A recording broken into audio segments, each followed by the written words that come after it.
إن الله وملائكته يصلون على النبي يا أيها الذين آمنوا صلوا عليه وسلموا تسليما اللهم صل على سيدنا محمد وعلى آل سيدنا محمد وبارك وسلم عليه اللهم صل على سيدنا محمد وعلى آل سيدنا محمد وبارك وسلم عليه اللهم صل على سيدنا محمد وعلى آل سيدنا محمد التي قرنت البركة بذاته ومحياه وتعطرت الأواني بطيب ذكره ورياه. அல்லாஹ்வுடைய மகத்தான பேரருளால் நம்முடைய நூருல் இஸ்லாம் ஜமாஅத்தின் சார்பாக மஸ்ஜித் சேவை குழு என்ற ஒரு மகத்தான சிறப்பான ஒரு கட்டமைப்பை 2016 ஆண்டு ஒரு சிறப்பான ஏற்பாடை செய்வதற்கான சூழலை அல்லாஹ் ஏற்படுத்தினார். கரோனா காலத்தில் கூட விடுபடாமல் தொடர்ந்து மாதந்தோறும் அந்த ஏழைகளுக்கு உணவு வழங்குதல் மட்டுமல்லாமல் பல்வேறு மருத்துவ சேவைகளை செய்வதற்கான தௌஃபீகை அல்லாஹ் அருள் புரிந்தார். நாம் செய்தோம் என்று பெருமைப்படுவதற்கு எந்த முகாந்திரமும் ஒருபோதும் இல்லை. ஏனென்றால் அந்தந்த சூழலில் அந்தந்த சமயங்களில் உதவி செய்கிற மனப்பான்மையை நாம உருவாக்கி கொள்ள முடியாது. அந்த எண்ணத்தை நம்முடைய இதயத்தில் ஏற்படுத்துவது அல்லாஹ் தான். ஏனென்றால் எத்தனையோ நிகழ்வுகள் கண் முன்னால் எத்தனையோ நிகழ்ச்சிகளை பார்த்தாலும் அது நமக்கும் அதற்கும் என்ன சம்பந்தம் என்பதை போல் கடந்து விடுவதற்கும் வாய்ப்பு இருக்கிறது. ஆனால் ஒரு சிலருடைய இதயங்களில் தான் அதற்காக நாம் உதவி புரிய வேண்டும், அதற்காக சேவை செய்ய வேண்டும் என்கிற எண்ணங்களை அல்லாஹ் விதைக்கிறான். அந்த எண்ணத்தின் அடிப்படையில் அவர்களை செயல்பட தூண்டுகிறான். அப்போ எண்ணத்தை தூண்டுவது என்பது அல்லாஹ்வின் கையில் இருக்கிறது. ஆக ஒவ்வொரு மஹல்லாக்கள் தோறும் அந்த எண்ணத்தை சிலரின் இதயங்களில் அல்லாஹ் விதைத்து அவர்களிடமிருந்து இந்த வேலையை வாங்கிக் கொள்கிறான். எனவே நாம் செய்தோம், நாம் சேவை செய்கிறோம் என்று சொல்லுவதற்கு எந்த விதமான பெருமைப்படுவதற்கான வாய்ப்புகள் இல்லை. இந்த புகழ் அனைத்தும் அல்லாஹுக்கு மட்டுமே சொந்தம் என்பதை துவக்கமாகவே நினைவுபடுத்தி கொண்டவர்களாக நம்முடைய மஸ்ஜித் சேவை குழுவின் மூலமாக பலதரப்பட்ட சேவைகள் செய்யப்பட 2016 ஆண்டு துவங்கி அதன் பிறகு நம்முடைய ஜமாத்தில இருந்து நம்முடைய மஹல்லாவில இருந்து சேலம் மாவட்டத்தில் இருக்கிற பல்வேறு பகுதிகளிலேயும் இது பரவலாகி சுமார் இதுவரை 23 மஸ்ஜிதுகளில் சேவை குழு செயல்பட்டு வருகிறது.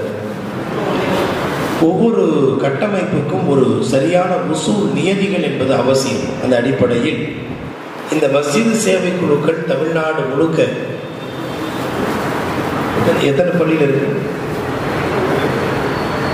1100 பள்ளிவாசல்களிலே மஸ்ஜித் சேவை குழு செயல்பட்டு கொண்டிருக்கிறது. அப்போ எல்லா மஸ்ஜிதுகளிலேயும் அந்தந்த மாவட்டங்களில் மாநகரங்களில் இந்த மஸ்ஜித் சேவை குழுவுடைய ஒரு திட்டம் ஒரு கட்டமைப்பு என்னவென்றால் எந்தெந்த மஸ்ஜிதுகளிலெல்லாம் சேவைகள் செய்யப்பட்டு வருகிறதோ அந்த சேவை செய்கிற உறுப்பினர்கள், பள்ளியினுடைய பொறுப்பாளர்கள் இவர்கள் எல்லாம் மாதத்திற்கு ஒரு முறை ஒன்று கூடி பஷாரத் மஜ்லிஸ் என்ற பெயரால் ஒரு நிகழ்ச்சி மாதத்திற்கு ஒரு முறை சேவைக்குள் நடைபெற்றுக் கொண்டிருக்கிற மஸ்ஜிதுகளில் நடைபெறுவது வழக்கம். இதற்கு ஒரு அடிப்படையான காரணம் பஷாரத் என்றால் சுப செய்தி என்று பொருள். நாம் சில காலங்கள் நாம் சேவைகளை செய்வோம், இயல்பாகவே நமக்குள் சோர்வும் தொய்வும் ஏற்படுவதற்கு வாய்ப்புகள் அதிகம். அதனால அந்த தொய்வை நீக்கி உற்சாகத்தோடு மீண்டும் மீண்டும் சேவைகள் ஈடுபடுவதற்காக நபி ஸல்லல்லாஹு அலைஹி வஸல்லம் அவர்கள் இயல்பாகவே நல்ல பல சேவைகளை செய்தால் என்ன நன்மை கிடைக்கும் என்பதை குறித்தும், அதுபோல் அந்த சேவைகள் செய்வதால் என்ன பலனை இந்த சமூகம் பெற்றுக்கொண்டது என்பதை குறித்தும் பல கோணங்களில் இந்த உம்மத்திற்கு ஆர்வம் ஊட்டி இருக்கிறார்கள். சமீபத்தில் ஒரு யூடியூப் மூலமாக ஒரு நிகழ்வை பார்த்து கொண்டிருக்கிற போது ஒரு கிதாபில் நடந்த நிகழ்வை கண்ணியத்திற்குரிய ஒரு ஆலிம் பெருந்தகை அந்த நிகழ்வை கிதாபில் இருந்து வாசித்து விளக்கம் தருகிறார். அந்த நிகழ்வை நான் இந்த இடத்தில் நினைவுபடுத்துவது அவசியம். ஹசன் தரத்திலான ஒரு ரிவாயத்து. ஒரு ஊர் முழுக்க திடீரென்று அழிப்பதற்கான ஒரு சூழலை அல்லாஹ் ஏற்படுத்துகிறான். அந்த ஊரில் ஒரு ஆபித் வணக்கசாலி ஒருவர் வாழ்கிறார். பிரபலமாக நாம் கேள்விப்பட்ட ஒரு நிகழ்ச்சி புகாரி, முஸ்லிம் உள்ளிட்ட நூல்கள் இடம்பெற்றிருக்கிறது. அது வேறு, அதை நான் பின்னால் நினைவுபடுத்துகிறேன். ஒரு ஊரில் மிகச்சிறந்த வணக்கசாலி ஒருவர் வாழ்கிறார். அந்த வணக்கசாலி அவருக்கு அல்லாஹ்வின் புறத்திலிருந்து ஒரு எண்ண உதிப்பு ஏற்படுகிறது. இந்த ஊர் முழுக்க இருக்கிற அத்தனை மக்களையும் நான் அழிக்கப் போகிறேன் என்பதாக. அல்லாஹ்வின் நேசராய் வாழ்ந்து கொண்டிருக்கிற ஒரு மனிதர் இப்படி ஒரு இந்த எண்ண உதிப்பு ஏற்பட்டோன்னு திரும்ப திரும்ப அவர் யோசிக்கிறார். தொடர்ந்து ஒரு 3-4 இரவுகள் அதே எண்ண உதிப்பு ஏற்படுகிறது. அப்போது யாரெல்லாம் எனக்கு ஏன் இந்த மாதிரி எண்ணம் வருது, இது சரியா தவறா என்று அவர் மீண்டும் மீண்டும் அல்லாஹ்வின் சமூகத்தில் முறையிடுகிறார். அப்போது அல்லாஹ்வின் புறத்திலிருந்து மீண்டும் எண்ணம் வருகிறது, ஊரின் ஒதுக்குப்புறத்திலே நீங்கள் ஒதுங்கி கொண்டால் மட்டும்தான் நீங்கள் ஊரின் இந்த வேதனையில இருந்து காப்பாற்றப்படுவீர்கள். ஊருக்கு ஒரு வேதனை வருது. கடைசியாக ஊரின் ஒதுக்குப்புறத்தில் போய் எங்கே ஒதுங்கிறதுங்க போது அல்லாஹ்வின் புறத்திலிருந்து ஒரு எண்ண உதிப்பும் அசரீரியும் ஏற்படுகிறது. ஊரின் ஒதுக்குப்புறத்தில் விபச்சாரி வீடு ஒன்று இருக்கிறது. அந்த வீட்டில் ஒதுங்கி கொண்டால் மட்டும்தான் இந்த வேதனையில இருந்து காப்பாற்றப்படுவீர்கள் என்பதாக. உடனே இவருக்கு ஆச்சு, ரப்பே எனக்கு ஏன் இப்படி ஒரு சோதனை, இப்படி ஒரு நிகழ்ச்சியா, நான் பெரிய வணக்கசாலியாச்சே, எனக்கு இப்படியா. இருந்தாலும் அல்லாஹ்வின் புறத்திலிருந்து இந்த எண்ண உதிப்பு மீண்டும் மீண்டும் வருவதால் அவர் ஊரில் போய் வெளியில வந்து அந்த ஜினா செய்த பெண்மணியின் வீட்டில் ஒதுங்குகிறார். இந்த நிகழ்வு பிரபலமானது. ஒதுங்குகிற போது அந்த பெண்மணி பயப்படுறா, நீங்க எவ்வளவு பெரிய வணக்கசாலி, ஏன் என் வீட்டை தேடி வர்றீங்க, தயவு செஞ்சு வெளில போயிடுங்க என்று அந்த பெண் பதறுகிறார்.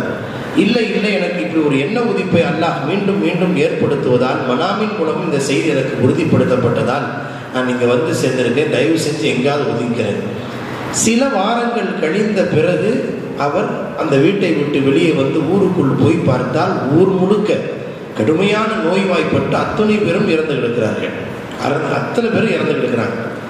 ஏன் இப்படி எல்லாம் ஆயிடுச்சு அப்படின்னு சொல்லி அல்லாஹ்வின் சமூகத்தில் தொடர்ந்து அழுகிறார். ஊரே அழிந்து போய் என்னை காப்பாற்றுவதற்கு நோக்கமும் தெரியல, ஊர் அழிந்த அந்த பெண்மணியின் வீடு மட்டும் காப்பாற்றப்பட்ட காரணமும் எனக்கு புரியல. இதற்காக தொடர்ந்து முறையீடு செய்கிறார். அல்லாஹ்வின் புறத்திலிருந்து சில விளக்கங்கள் அவருக்கு கிடைக்கிறது. அல்லாஹ்வின் புறத்திலிருந்து கிடைத்த விளக்கம் என்ன என்று சொன்னால், இதாவிலே எழுதுகிறார்கள் முன்னோர்கள். அதாவது அந்த ஊர்ல ஒரு சொறி பிடித்த நாய் ஒன்று வருகிறது. சொறி பிடித்த நாய் ஒன்று வருகிறது. யாரும் அந்த நாய்க்கு நீர் புகட்ட தயாராக இல்லை. தாகத்தோடு வந்த நாயை கண்டுகொள்ளவில்லை. அந்த ஒதுக்குப்புறத்தில் இருந்த ஜினா செய்த பெண்மணி மட்டும்தான் தண்ணி கொடுத்தார். அந்த ஒரு காரணத்திற்காக அல்லாஹ் இந்த வீட்டை மட்டும் விட்டு எல்லாத்தையும் அதாபு செய்தார். இந்த நிகழ்வு சார்ந்த சஹீஹான ஹதீஸ்களை நாம் கேள்விப்பட்டிருப்போம். ஒரு நாய்க்கு தண்ணீர் புகட்டிய ஜினா செய்த பெண்மணி காப்பாற்றப்பட்டார் என்பதாக. இப்போது நாம் நினைவுபடுத்துகிற செய்தி, ஜினாவை விட ஒரு பெரிய பாவம் இருக்கிறதா? நீங்க திருடுனா கையை வெட்டணும், வசாரிக்கு வசாரிக்கத்தும் ஃபக்தரு ஐதியகுமா, இப்படிதான் குர்ஆன் சொல்லுது. இப்படி ஒவ்வொரு குற்றத்துக்கும் இந்தந்த தண்டனைன்னு சொல்லுது. ஆனா ஜினாவுடைய குற்றத்திற்கு எவ்வளவு கடுமையான தண்டனை. அர்-ரஜ்முல் இஸ்தய்யிப் வல் ஜில்து லில் பிக்ர் ஃபஜ்லிது குல்ல வாஹித் மின்ஹுமா மிஅத்த ஜல்தா. இப்படி எல்லாம் குர்ஆன்ல அல்லாஹ் திருமணம் முடிக்காதவராக இருந்தால் கசையடி கொடுக்கணும், 100 சவுக்கடி கொடுக்கணும். அதுபோல் திருமணம் முடித்தவராக இருந்தால் கல்லாலேயே அடித்து சாகடிக்கணும். இது ஒருத்தரை ஒரே வீட்டில் சாகடிக்கிறது அப்படிங்கிறது வேறங்க. ஒருத்தரை ஒரு இடத்த நிற்க வச்சு சுத்தியும் நின்று கல்லாலேயே அடித்து சாகடிக்கிறதுன்னு குர்ஆனுடைய ஹதீஸினுடைய மார்க்க சட்டம் சொல்லுகிறது. இதை சொல்லும் போது குர்ஆன்ல ஒரு வார்த்தையை கவனிச்சு பாருங்க. சூரத்து நூறுல வலா தஅகுதுக்கும் பிஹிமா ரஃபத்துன் ஃபி தீனில்லாஹ். இந்த அல்லாஹ்வுடைய சட்டத்தை நீங்க நிறைவேற்றும் போது, மார்க்கத்தின் நியதியை நீங்க நிறைவேற்றும் போது உங்களுக்கு இறக்கம் வரக்கூடாதுன்னு அல்லாஹ் சொல்றான். எந்த ரப்பு அளவற்ற அல்லாஹ்னோ அதே அல்லாஹ் சொல்றான் இறக்கம் வரக்கூடாதுன்னு சொல்றான். அதாவது கல்லால் அடிக்கிறதுனா என்ன அர்த்தம்? அணு அணுவா சித்திரவதை செஞ்சு சாகடிக்கணும். இதுதான் ஜினாவுடைய தண்டனை. அப்ப வேற எல்லா மார்க்கத்தின் எல்லா பாவத்திலும் மிக கடுமையான தண்டனை என்று சொல்லப்பட்ட ஒரு பாவம் ஜினா. ஆனா அந்த பாவத்தையே தொழிலாக கொண்ட ஒரு பெண்மணி தண்ணீர் புகட்டிய ஒரு காரணத்திற்காக அவள் சொர்க்கம் நுழைவிக்கப்பட்டாள் என்றார்கள் ஸல்லல்லாஹு அலைஹி வஸல்லம். புகாரியில் வந்திருக்கிற ஹதீஸ். இப்போ யோசிச்சு பாருங்க, இப்போ இதையெல்லாம் நபி ஸல்லல்லாஹு அலைஹி வஸல்லம் இந்த உம்மத்துக்கு சொல்லணும் அப்படின்னா இதை சுப செய்தியை உள்வாங்குகிற போது நமக்கும் உதவி செய்ய வேண்டும் என்கிற மனப்பான்மை இயல்பாக தூண்டப்படும். அப்ப சேவைகளின் மூலம் என்ன பலன் கிடைக்கிறது என்பதை இந்த உம்மத்தில் உணர்த்துவதற்காக ஸல்லல்லாஹு அலைஹி வஸல்லம் எந்தெந்த சேவையின் மூலம் என்னென்ன பலன் கிடைக்கும் என்று ஒரு நீண்ட பட்டியலை சொன்னார்கள். நம்ம மஹல்லால யாரோ ஒருத்தர் உடம்பு சரியில்லை, மஹல்லாவில் உடம்பு சரியில்லாமல் தவிக்கிறார். அவரை கண்டுக்கிறதுக்கு அக்கம் பக்கத்தில் அண்ணன் தம்பியோ அக்காள் தங்கையோ உறவுகள் யாரும் இல்லை, அவர்கள் வேறு வேறு ஊர்ல இருக்கிறாங்க. அப்ப நம்ம என்ன செய்யணும்னா, மஹல்லாவில் யாரோ ஒருத்தர் உடம்பு சரியில்லை, அத்தா இப்னு அபீ ரபாஹ் ரலியல்லாஹு அன்ஹு அவங்க அழகான ஒரு செய்தி சொல்றாங்க. நீங்கள் உங்கள் மஹல்லாவில், உங்கள் பகுதியை, உங்கள் தோழரை தஃபக்கது இஹ்வானகும் பாத ஸலாத்தி, நீங்க 3 நாளா உங்களில் கூட இருக்கிற உடன் தொழுகின்ற உங்கள் மஹல்லாவில் வசிக்கிற யாராவது ஒருத்தர் 3 நாளா அவரை பார்க்கலன்னா அவரை நீங்கள் தேடி செல்லுங்கள். ஒரு கால் அவர் நோயாளியாக இருந்தால் நலம் விசாரியுங்கள், ஒரு கால் அவர் ரொம்ப பிஸியாகவோ சிரமத்தில் இருந்தால் அவருக்கு உதவி செய்யுங்கள். இதா குன்தும் மஷாகில ஃபஅஈனுஹு, ஒரு கால் அவருக்கு வேறு ஏதாவது அவர் உங்களை மறந்திருந்தால் ஃபதக்கிருஹும், அவருக்கு நினைவுபடுத்துங்கள் என்கிறார்கள் அத்தா இப்னு அபீ ரபாஹ் ரலியல்லாஹு அன்ஹு. அப்போ மஹல்லாவில் ஒருத்தர் உடம்பு சரியில்லைன்னு கேள்விப்படுறோம். அப்போ 3 நாளா நம்ம தொழுகைக்கு ஒருவரை காணலையே, நம்ம என்ன செய்யணும்? மார்க்கம் என்ன சொல்கிறது? ஸல்லல்லாஹு அலைஹி வஸல்லம் என்ன சொல்றாங்க? சரி, உடம்பு சரியில்லையே, போய் அவருக்கு என்னதான் தேவை? ஏதாவது மருந்து மாத்திரை தேவை இருக்கா? அல்லது அவர் நமக்கு அண்ணனும் இல்லை, மாமனும் இல்லை, மச்சான், அது தேவையில்லை. கலிமா சொன்ன நம்முடைய சகோதரர், திடீரென்று அவர் 2-3 நாளா நம்ம தெருவில் நடக்கிறத பார்க்கல, என்ன காரணமோ ஏது காரணமோ தெரியல, யாருக்கோ என்னமோ என்ன நடக்குதோ தெரியல அப்படின்னு கடந்து போயிடக்கூடாது. முடிந்தால் விசாரிக்க வேண்டும். உடல்நலம் சரியில்லையா, போய் அவருக்கு நம்மால் என்ற ஆறுதல் வார்த்தைகளை சொல்லலாம், அல்லது மருந்து மாத்திரைகளுக்கு உதவி செய்யலாம், அல்லது நலம் விசாரித்து சில ஆலோசனைகளை சொல்லலாம். இப்படி செஞ்சா எந்த நன்மை தெரியுங்களா? நபி ஸல்லல்லாஹு அலைஹி வஸல்லம் சொன்னாங்க, நீங்கள் புறப்பட்டு அந்த நோயாளியை சந்திக்க சென்றால் 70,000 மலக்குமார்கள் உங்களின் பாவத்திற்கு மன்னிப்பு கேட்கிறார்கள். நபி ஸல்லல்லாஹு அலைஹி வஸல்லம் 70,000 மலக்குகள் ஹத்தா யுஸ்பிஹா, மாலை பொழுதிலே போய் ஒருவரை சந்திப்பதற்கு நலம் விசாரிக்க போனா மறுநாள் காலை பொழுது வரை அவரின் பாவத்திற்காக யா அல்லாஹ் இந்த அடியான மன்னிச்சிரு என்று துஆ செய்கிறார்கள் நபி ஸல்லல்லாஹு அலைஹி வஸல்லம்.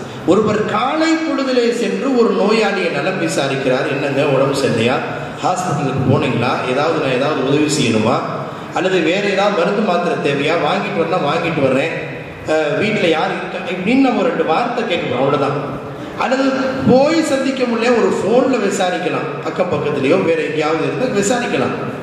இப்படி 4 ஆறுதல் வார்த்தையை சொன்னால் அந்த நலம் விசாரித்தால், பகல் பொழுதில் விசாரித்தால் ஹத்தா யும்சிய, மாலை பொழுது வரை அவருக்காக 70,000 மலக்குகள் யா அல்லாஹ் இந்த அடியானின் பாவத்தை மன்னிச்சிரு என்று துஆ செய்கிறார்கள் என்றாங்க ஸல்லல்லாஹு அலைஹி வஸல்லம். இதெல்லாம் நம்ம சர்வசாதாரணமாக அது அவங்க வீட்டு பிரச்சனை நம்ம வீட்டு பிரச்சனை அல்லவே என்று கடந்து போகுவது என்பது ஒரு அடிப்படையான பரிபூர்ணமான முஃமினுக்கான அழகல்ல, அது பண்பல்ல. அதனால் ஏதாவது ஒரு வகையில் யாருக்கேனும் நம்முடைய பலன் போய் சேர்ந்து கொண்டே இருக்க வேண்டும். ஸல்லல்லாஹு அலைஹி வஸல்லம் சொன்னார்கள், ஒரு கண் தெரியாத ஒருத்தர் ரோட்டில் நடந்து போனால் யாருக்குமே அவர் பார்த்தாலும் ஒரு மனசில் ஏக்கம் வரும், அவர் மேலே இறக்கம் வர்றது இயல்பு. அது ட்ரெயினில் பார்ப்போம், பஸ்ஸில் பார்க்குறோம், இப்படிலாம் பார்க்கணும் வைங்க. அப்போ நபி ஸல்லல்லாஹு அலைஹி வஸல்லம் சொல்கிறாங்க, கண்ணு தெரியாத ஒருத்தர் போயிட்டு இருக்கார், நம்ம பொழப்ப பார்க்க போவோம் அப்படின்னு போகிறத விட்டுட்டு அவர் கையை பிடிச்சி தடுமாறாமல் ஒரு 40 ஸ்டெப்பு அவரை கூட்டிகிட்டு போய் அதன் பிறகு ஒரு சரியான இடத்தை வழிகாட்டினால் எந்த நன்மை கிடைக்கும்? மன்காத அமன் 40 குத்துவத்தன் வஜபத் லஹுல் ஜன்னah. ஒரு கண் தெரியாத நபருக்கு அவர் கையை பிடிச்சி 40 ஸ்டெப்பு அவரை கூட்டிட்டு போய் நடந்தீங்கன்னா அவருக்கு சொர்க்கம் வாஜிபாகிவிட்டது என்றார்கள் ஸல்லல்லாஹு அலைஹி வஸல்லம். இதையெல்லாம் ஏன் நபி ஸல்லல்லாஹு அலைஹி வஸல்லம் இப்படி சொல்லி இந்த உம்மத்திற்கு ஆர்வப்படுத்த வேண்டும் என்றால், இது போன்ற சேவைகள் மீது, உதவி புரிதலின் மீது, மனிதாபிமான செயல்பாடுகள் மீது ஏதோ அது கடந்து போகிற விஷயமா அது போயிடாம, இந்த சமூகத்தில் இந்த உம்மத்தை பொறுத்தவரை ஸல்லல்லாஹு அலைஹி வஸல்லம் இது போன்ற நற்காரியங்களுக்கு ஒரு மகத்தான கூலி இருக்கிறது, ஆக்கிரத்திலும் சரி இம்மையிலும் சரி என்ற ஆர்வம் ஊட்டுதல் தான் நம்மை அந்த சேவை செய்வதன் பக்கம் நம்மை தூண்டுகிறது. எனவேதான் ஸல்லல்லாஹு அலைஹி வஸல்லம் அது விஷயத்தில் மிகுந்த கவனம் எடுத்துக்கொள்ள சொன்னார்கள். அதாவது சர்வீஸ் எகோ செல்ஃப் என்று சொல்வார்களே, தன்னலம் மீறிய பொதுநல சிந்தனை, அதுதான் ஒரு முஃமினுக்கான அடிப்படை அம்சம். ஹத்தா யுஹிப்ப லிஅஹீஹி மா யுஹிப்பு லிநஃப்ஸிஹி, தனக்கு எப்படி விருப்பம் படுறோமோ அதுபோல பிறர் விஷயத்திலும் நாம் நலன் நாடுவது என்பது இருக்கிறது அல்லவா, அதுதான் ஸல்லல்லாஹு அலைஹி வஸல்லம் இந்த உம்மத்திற்கு காட்டி தந்த ஒரு அழகான ஒரு பெருந்தன்மையான ஒரு குணம். அதை நம்முடைய வாழ்க்கையிலே அது வார்த்தையாக இல்லாமல் வாழ்க்கையாக கடைபிடிக்க முயற்சி செய்ய வேண்டும். நம்மால் ஏதேனும் ஒரு வகையில் பிறர் ஒவ்வொரு நாளும் பலனடைய வேண்டும். அதைத்தான் ஹைருன் நாஸ் அன்ஃபஅஹும் லின்னாஸ் என்று ஸல்லல்லாஹு அலைஹி வஸல்லம் சொன்னார். மனிதர்களில் சிறந்தவர் என்றால் யார் என்றால், மனிதர்களில் அதிகமான பலனை யார் தருகிறாரோ அவர்தான் ஆகச் சிறந்தவர் என்று ஸல்லல்லாஹு அலைஹி வஸல்லம் சொன்னார். கடந்த ஜும்ஆக்கள் அது பற்றி எல்லாம் விரிவான விளக்கங்களில் தரப்பட்டதை எல்லாம் நீங்கள் அறிவீர்கள். ஆக நம்முடைய மஹல்லாவை சுற்றிலும் தேவை உள்ளவர்கள் என்று ஒரு கூட்டம் எப்போதும் இருந்து கொண்டே இருக்கும். அதே போல் அந்த தேவையை பூர்த்தி செய்யக்கூடிய தகுதி உள்ள ஒரு கூட்டத்தினர் எப்போதும் இருப்பார்கள். நம்முடைய மஸ்ஜித் சேவைக்குடைய திட்டம், நம்முடைய மஸ்ஜித் சேவைக்குடைய செயல்பாடு என்னவென்றால், தேவையை பூர்த்தி செய்ய தகுதி படைத்த ஒரு கூட்டத்தினருக்கும் தேவையை பெறக்கூடிய தகுதி உள்ள இரண்டுக்கும் மத்தியில் இணைப்பை ஏற்படுத்துவது மட்டும்தான் மஸ்ஜித் சேவைக்குழு. இன்னொரு விஷயம், மஸ்ஜித் சேவைக்குழுவின் மூலம் செய்யப்படுகிற எந்த சேவையினுடைய அடிப்படையான நோக்கம், இதை ஏன் நீங்களே கையை காட்டிவிட்டு நீங்களே செய்யுங்கன்னு சொல்லலாம்ல, ஏன் இதை மஸ்ஜிதில் வச்சு செய்யணுமா, பள்ளிவாசல் தொழுகிறதுக்கும் குர்ஆன் ஓதுறதுக்கும் தானே அப்படின்னு நமக்கு யோசனை வரலாம். ஆனால் ஒன்றை நினைவில் வையுங்கள், ஸல்லல்லாஹு அலைஹி வஸல்லம் மஸ்ஜிதை சமுதாயத்தினுடைய எல்லா பிரச்சனைக்குமான ஒரு சென்டராக அமைத்தார்கள். எந்த பிரச்சனையும் பள்ளிவாசலை வச்சு தான் தீர்க்கணுங்கிற முடிவு பண்ணாங்க. பசி பிரச்சனையா, கடன் பிரச்சனையா, வட்டி பிரச்சனையா, அல்லது வேறு ஏதாவது நோய் நொடிகள் பிரச்சனையா, அல்லது சமுதாயத்தினுடைய குடும்பவியல் பஞ்சாயத்துகளா, அல்லது வேறு ஏதாவது குற்ற பிரச்சனையா, அல்லது ஆலோசனைகளா, கவுன்சிலிங்களா, எல்லா பிரச்சனையும் பள்ளியில் வச்சு தான் செய்யணும்னா. அப்படி ஏன் அப்படி செஞ்சாங்கன்னு சொன்னா, அப்போதுதான் மஹல்லா மக்களுக்கும் மஸ்ஜிதிற்குமான தொடர்பு என்பது மிக அழுத்தமான தொடர்பாக மாறும். அப்படி இல்லை என்று சொன்னால், பள்ளிவாசல் என்பது தொழுகுவதற்கும் குர்ஆன் ஓதுவதற்கு மட்டும்தான்னா, அப்போ தொழுகைக்கு மட்டும்தான் 5 நேரத்துக்கு மட்டும்தான் பள்ளிக்கும் நமக்குமான தொடர்பு, அதுக்கு பிறகு நமக்கும் அந்த பள்ளிக்கும் தொடர்பு இல்லை என்பதை போல ஒரு சூழல் ஏற்படும். எந்த பிரச்சனையாக இருந்தாலும் பள்ளிவாசல் தான் வரணும், எந்த பிரச்சனையாக இருந்தாலும் என் ரப்பிடத்தில் தான் அந்த பிரச்சனையை முறையீடு செய்ய வேண்டும் என்ற உணர்வை அது மஸ்ஜிதுக்குள் வந்தால்தான் அது ஏற்படுத்தும். அதனால ஏழையும் பள்ளிக்கு வரணும், வசதி படைத்தவரும் பள்ளிக்கு வரணும், அவரவரின் பிரச்சனைகளை அல்லாஹ்வின் சமூகத்தில் முறையீடு செய்யணும். அல்லாஹ் அதற்கான சூழலை அவன் தன் இல்லத்தில் வைத்து செய்வான். அப்படி ஒரு கட்டமைப்பை ஸல்லல்லாஹு அலைஹி வஸல்லம் உருவாக்குனாங்க. அதனால ஒரு ஏழைக்கு ஒரு கல்விக்கான உதவியோ மருத்துவ உதவியோ யாரோ ஒருவரின் மூலம் கிடைக்கிறது என்று வைத்துக் கொள்ளுங்கள். அந்த யாரோ ஒருவருக்கு தான் நன்றி உடையவராக இருப்பாரே தவிர அல்லாஹ்விற்கு நன்றி செய்கிற அடியானாக அவர் மாறுவது என்பது மிகச் சொற்பமாகிவிடும். அந்த உதவியை பள்ளிவாசலில் வைத்து செய்யப்பட்டால் அவர் எண்ணம், இந்த உதவி எனக்கு அல்லாஹ்வின் இல்லத்திலிருந்து தான் கிடைத்தது என்று நினைக்கிற போது அவருடைய இதயத்தில் அல்லாஹ்விற்கு நன்றி உள்ள அடியானாக ஆக வேண்டும் என்ற சிந்தனை ஏற்படும். அதனால ஸல்லல்லாஹு அலைஹி வஸல்லம் தன்னுடைய மஸ்ஜிது நபவியை கட்டமைத்த போது உணவில்லாத மனிதர்களுக்கு அங்கே வச்சு தான் உணவு கொடுத்தாங்க. நம்ம எல்லாம் படிச்சிருப்போம், ஸல்லல்லாஹு அலைஹி வஸல்லம் திடீர்னு வந்து ஒரு கூட்டத்தினர் ஒரு சஹாபி பசியோடு வருவாங்க. அப்போ அந்த நேரத்தில் அன்று வீட்டில் உணவு இருக்கான்னு கேட்டு அமைச்சா இல்லைன்னாங்க. ஒரு சஹாபாக்களை பார்த்து இவருக்கு உணவு கொடுக்கறதுக்கு யார் பொறுப்பு, மை உதீஃபு அப்படின்னு கேட்பாங்க. அப்போ ஒருத்தர் பொறுப்பெடுத்துக்கிட்டாங்க, இரவு தூக்கிட்டு போனாங்க, பிள்ளைக்கான சாப்பாடை பிள்ளைங்களை தூங்க வச்சு இரவுல விளக்கு அணைச்சு உணவு கொடுத்தாங்கன்னு படிக்கிறப்ப இதெல்லாம் எங்கே நடந்துச்சு, பள்ளிவாசல் வச்சு தான் நடந்துச்சு. உணவு கொடுத்தார்கள். ஆடை இல்லாமல் அரைக்குறை ஆடையோடு வந்தவங்களுக்கு ஸல்லல்லாஹு அலைஹி வஸல்லம் பிலால் ரலியல்லாஹு கூப்பிட்டு அசர் தொழுதவங்க ஏலான் செய்ய சொன்னாங்க, அறிவு செய்யுங்க, எல்லாரும் வரட்டும். எல்லாரையும் வர வச்சு அப்போ நபி ஸல்லல்லாஹு அலைஹி வஸல்லம் ஆடை இல்லாதவருக்கு ஆடை கொடுப்பதன் சிறப்பை மஸ்ஜிதில் வச்சு தான் சொன்னாங்க. இதையெல்லாம் ஏன் நினைவுபடுத்தப்படுகிறது என்றால், ஆடை இல்லாதவருக்கு ஆடை வழங்குவது மஸ்ஜிதில் வைத்து, உணவில்லாதவருக்கு உணவு கொடுப்பது மஸ்ஜிதில் வைத்து. எந்த தேவையாக இருந்தாலும் அல்லாஹ்வின் இல்லத்திற்கு வந்தால் அந்த தேவை பூர்த்தியாகும் என்கிற ஒரு அழகான சிந்தனை கல்வில் பதிக்க வைக்கப்பட்டால் ஏழையும் அதனுடைய தேவைக்காக அல்லாஹ்வின் இல்லத்தை அணுகுவார். வசதி படைத்தவரும் அணுகுவார். இந்த இணைப்பை உருவாக்குவதற்கு தான் மஸ்ஜித் சேவைக்குழு. இன்னொரு முக்கியமான விஷயம், நம்முடைய மஸ்ஜித் சேவைக்குழுவின் மூலம் உதவி செய்யப்படுகிற ஒரு முக்கியமான ஏழை எளிய மக்கள் எல்லாருக்கும் நம்ம ஒரு முக்கியமான விஷயத்தை பதிவு செஞ்சிருக்கிறோம். சேவைக்குழுடைய லோகோலேயே போட்டிருப்பாங்க. சேவைக்குழுவினுடைய அடிப்படையான நோக்கம் என்னன்னா, நாங்கள் செஞ்சோன்னு மாறுதட்டுறது அல்ல. நோக்கமே கனெக்டிங் டு த கிரியேட்டர், படைப்பாளனோடு ஒரு இணைப்பை ஏற்படுத்துவது. அதுதான் நோக்கம், படைப்பாளனோடு இணைப்பை ஏற்படுத்துவது.